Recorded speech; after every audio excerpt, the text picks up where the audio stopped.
भारत और उत्तर प्रदेश की राजनीति में एक बड़ा भूचाल आ रहा है।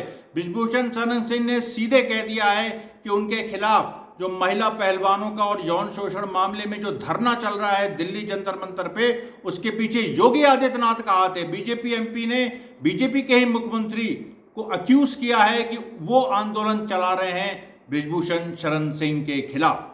अब आप देखिए ये कितनी बड़ी बात है। अमरीश मिश्रा स्पीक्स में आपका स्वागत है। हम एक इम्प्रॉम्प्टू वीडियो आपके सामने बना रहे हैं। कुछ काम चल रहा है, कुछ साउंड इस तरह के आ सकते हैं, हम माफ़ी चाहते हैं।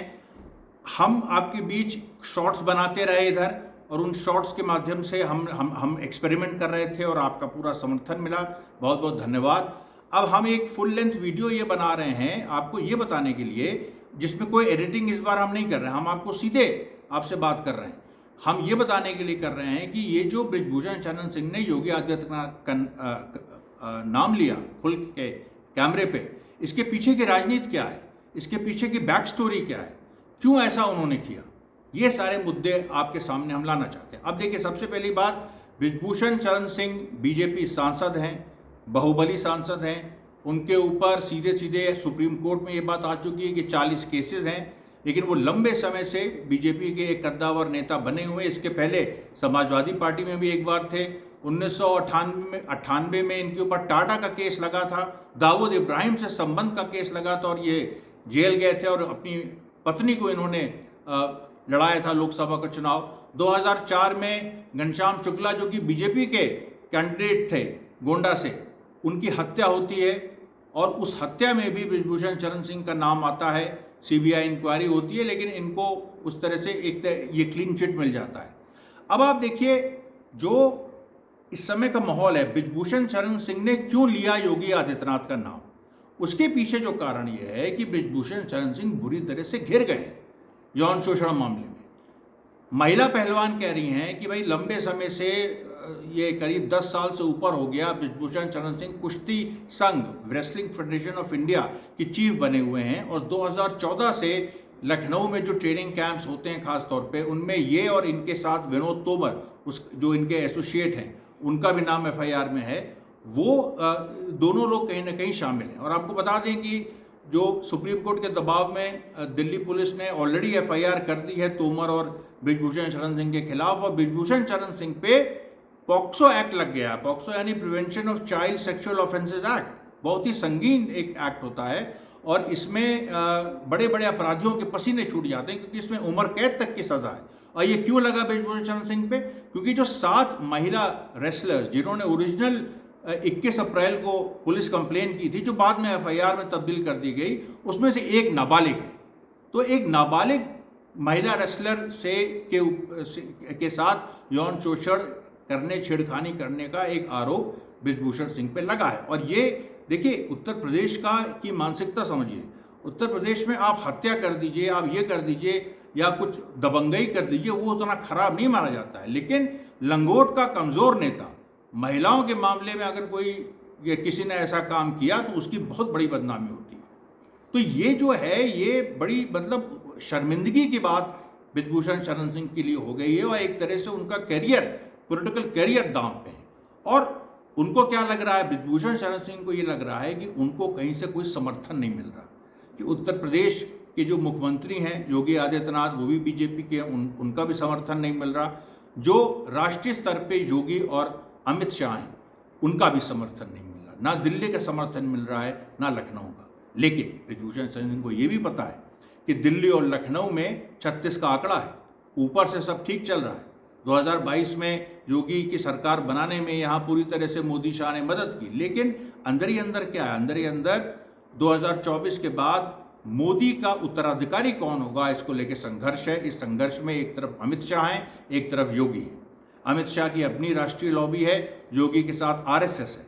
अभी सत्यपाल मलिक ने द वायर को जो दूसरा इंटरव्यू दिया, उसमें भी उन्होंने कहा कि आरएसएस और योगी मोदी से और अमित शाह से खुश नहीं हैं।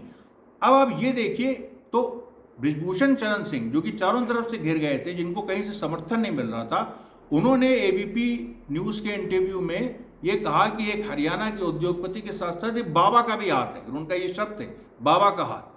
अब बाबा के हाथ में लोग सोच रहे थे बाबा रामदेव, क्योंकि बाबा रामदेव भी हरियाणा के हैं और बृजभूषण शरण सिंह से उनका एक झगड़ा चला था पतंजलि को लेके। लेकिन बाबा रामदेव जैसे लोग इस इतने बड़े मसले में उनकी वो स्टेचर नहीं है कि वो कुछ कर सके। ये योगी आदित्यनाथ का नाम लिया इसने, और क्यों लिया? क्योंकि अमित शाह और मोदी को ये मैसेज जाए कि बृजभूषण शरण सिंह योगी के साथ नहीं है और इसको बृजभूषण शरण सिंह को अमित शाह और मोदी का प्रोटेक्शन मिले, वो इसके साथ उतरे इसके समर्थन में। ये एक सिग्नल बृजभूषण शरण सिंह देना चाह रहे थे। अब इसके पीछे क्या कहानी है, क्यों ऐसा है? ऐसा इसलिए है, देखिए बृजभूषण शरण सिंह एक अपने में स्वतंत्र शख्सियत है। योगी के राइज के पहले ही उनका राइज हो चुका था। पहला चुनाव बीजेपी से 1991 में वो लड़े थे, राम मंदिर आंदोलन के बड़े फिगर रहे हैं। तो जो योगी ने ये इम्प्रेशन दिया है कि जो उनकी सरकार उत्तर प्रदेश की है ये माफिया के खिलाफ है, सारे माफियाओं को एलिमिनेट कर रही, अपराध के खिलाफ है और सारे अपराधी भाग रहे हैं, 183 एनकाउंटर हो चुके हैं। लेकिन जो ठाकुर माफिया है उनको योगी ने प्रोटेक्ट किया है, चाहे वो अभय सिंह हो जो समाजवादी पार्टी में है, चाहे वो धनंजय सिंह हो, चाहे वो आपके रघुराज प्रताप सिंह हो, चाहे विनीत सिंह हो, इस तरह के तमाम जो ठाकुर माफिया हैं। ब्रिजेश सिंह MLC सबसे बड़ी वो चीज़ की, मुख्तार अंसारी तो जेल में चले गए, लेकिन ब्रिजेश सिंह जिनसे उनकी लड़ाई थी, जिनके ऊपर बहुत ही संगीन मामले थे, उनके साथ भी दाऊद से रिश्ते के मामले थे, उनको MLC बना दिया योगी ने। तो ठाकुर माफिया योगी के साथ है, ये इंप्रेशन है। इसलिए लोगों को लग रहा है बृजभूषण तो योगी के साथ है क्योंकि बृजभूषण भी ठाकुर हैं। लेकिन ऐसा है नहीं, क्योंकि ठाकुर लॉबी में भी दो धड़े हैं, एक राजनाथ सिंह की लॉबी है और एक नई योगी आदित्यनाथ की लॉबी है। पुराने जो लॉबी है राजनाथ सिंह की है और जो नई लॉबी है वो योगी आदित्यनाथ की है। और राजनाथ सिंह से बृजभूषण शरण सिंह काफ़ी क्लोज रहे हैं। लेकिन इधर राजनाथ सिंह का कद राष्ट्रीय राजनीति में कहीं ना कहीं कम हुआ। हालांकि पीछे राजनाथ सिंह का काफ़ी कुछ दांव पेच ये चल रहा है कि इस लड़ाई में, अमित शाह और योगी की लड़ाई में, कहीं वो उनको एक मौका मिल जाए, ये पूरी चीज़ है। तो अब क्या था कि अब आप देखिए बृजभूषण शरण सिंह का अमित शाह से क्या क्लोजनेस ये है कि 2017 में गोवा में चुनाव हुए।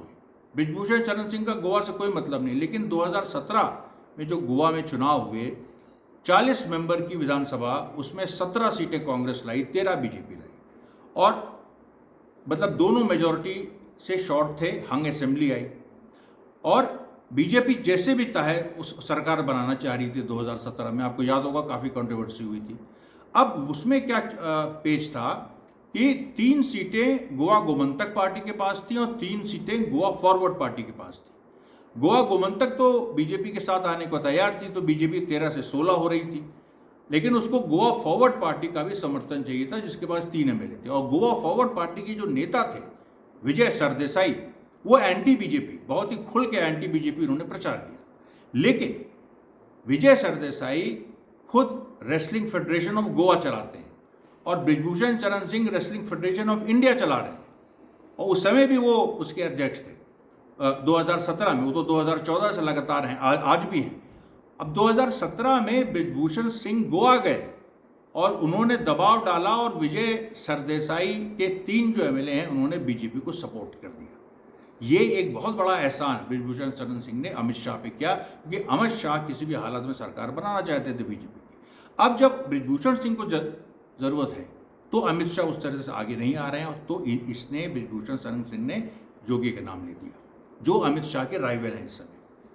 और इसके पीछे कहने के राजनाथ सिंह का भी दिमाग ज़रूर होगा। और ये तो अब क्या है कि ऐसा मामला फंस गया है कि मोदी और शाह अगर बृजभूषण के सपोर्ट में आते हैं तो बहुत बड़ा ये बीजेपी के लिए नुकसानदेह बात होगी। क्योंकि जो दिल्ली में जंतर मंतर पे महिला पहलवानों का और धरना चल रहा है, विनेश फोगाट, साक्षी मलिक, बजरंग पूनिया जिसमें हैं, उसको समर्थन मिलता जा रहा है। उसमें सतपाल मलिक भी पहुंचे, प्रियंका गांधी भी पहुंची, उसमें आतिशी मार्लेना भी पहुंची जो आम आदमी पार्टी के नेता हैं, उसमें अनुराग ठाकुर जो कि स्पोर्ट्स मिनिस्टर हैं मोदी सरकार में, उनकी बड़ी बेइज्जती भी हो रही है।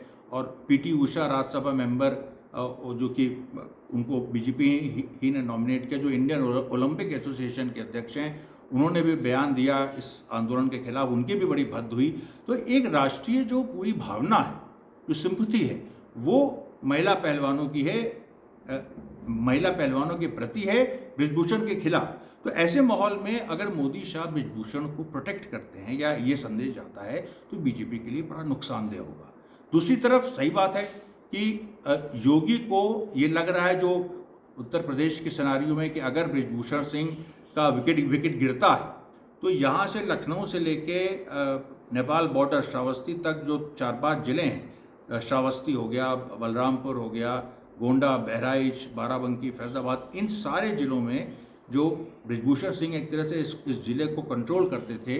हालांकि यहाँ ब्राह्मण मेजॉरिटी है, ब्राह्मणों का ये बेल्ट है और बीजेपी के साथ पहले भी था, लेकिन इधर नेताओं के मामले में घनश्याम शुक्ला की हत्या के बाद यहाँ पर बृजभूषण शरण सिंह ने एक तरह से अपना एक छत्र राज बनाया हुआ है। एक इनके राइवल एक कीर्तिवर्धन सिंह है, वो भी बीजेपी में है, जो राजा आनंद सिंह के बेटे हैं। वो एक अलग कहानी है उनकी और बृजभूषण की राइवलरी। लेकिन बृजभूषण सिंह का अगर विकेट गिरता है तो योगी को एक बड़ा मौका मिलेगा अपना एक ठाकुर नेता वहाँ पर पैदा करने के लिए। तो योगी को अब, लेकिन अब क्योंकि नाम ले दिया है योगी का, ये तब योगी को फ़ायदा होता है जब उसका नाम नहीं आता, लेकिन क्योंकि नाम ले दिया है बृजभूषण शरण सिंह ने, तो अब ये पूरा एक मैसेज चला गया सीधे सीधे कि मोदी और शाह और योगी में कहीं ना कहीं अंतर विरोध है और बृजभूषण उसका फ़ायदा उठाना चाह रहे हैं। तो इसमें कहीं जो एक लंबे समय से जो बीजेपी और में की अंदरूनी लड़ाई है और जिसको सतपाल मलिक ने भी पॉइंट आउट किया, और जो 2024 में एक बड़ी भूमिका निभाना जा रहा है, क्योंकि ये जो लड़ाई है बीजेपी की, फैक्शनल फाइट है, ये कहीं ना कहीं 2024 के रिजल्ट को प्रभावित करेगी। इस मुद्दे ने उस देखिए कहाँ से कहाँ चीज़ें जुड़ी हैं, गोवा, दिल्ली, लखनऊ, गोंडा, ये देखिए सब मतलब कैसे राजनीति चलती है। और ये जो पूरी ये जो पूरा प्रकरण है जिसमें बृजभूषण शरण सिंह ने योगी का नाम लिया है, इसमें कहीं ना कहीं सीधे सीधे 2024 के जो रिज़ल्ट हैं या 2024 की जो राजनीति है ये प्रभावित होगी। हम आगे देखते हैं क्या होगा। धन्यवाद साथियों, बहुत बहुत धन्यवाद।